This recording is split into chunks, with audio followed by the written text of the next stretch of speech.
Go ahead.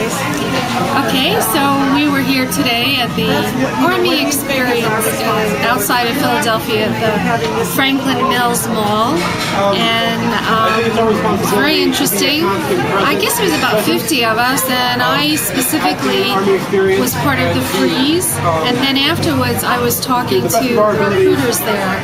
And I hung around specifically because I had my signs on that said war is not a game, and unless I talked to them they were going to arrest me, so I engaged them in conversation. And I got to talk to about 4 or 5 of them, including the police officers, and they just really don't understand that what they're doing is recruiting these kids, showing them that they could be just like they are, so, you know, important, and that they're really doing it to go kill people, and that they could get killed themselves. One of the things that I really found awful was that the games were so violent. And I turned around and I said to the Army recruiters, do you condone these violent games that you're letting 17-year-olds play? And they said, well, these are being sold right down the mall in other video stores, so if these kids want to go, they can just buy them and bring them home. And I said, well, that doesn't give the military the right to show them for free.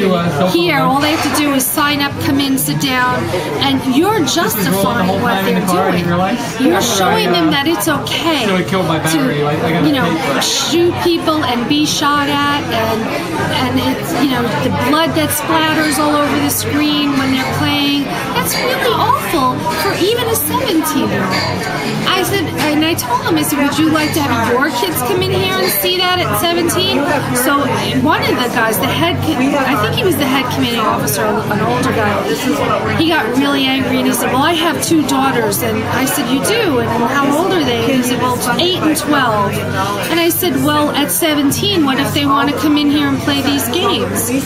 And he hesitated, and he said to me, well, I wouldn't condone it, but I would tell them that what they're seeing is just a game. And I said, well, that's why we're here, because war isn't a game, and what you're showing them is a game. And so you're really lying to them by doing that. And he had to walk away at that point because he got really mad at me.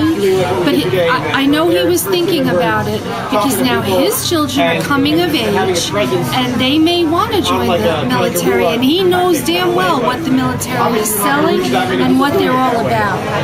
And we stayed there for about, I guess, almost an hour talking to these guys about what they were doing, and they were trying to defend it, and every argument they gave me, I told them, well, you know, this is the other side of the story. And by the time I left, they were sitting there scratching their heads, figuring, well, what are we doing here?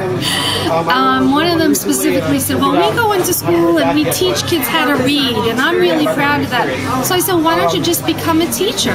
Instead of walking in with your sweatshirt that says, you know, Army Experience, or, you know, you go in with your uniform and your medals, become a teacher.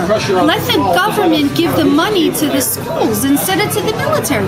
Why should you be a teacher? I'm not a teacher. I'm not qualified to teach people. What makes you so qualified to teach people? Can you just say your name? And he didn't answer me. He had no answer. So they got angrier and angrier because they were being challenged today. And that's why we came out here. And we're going to come back to challenge them again. Great.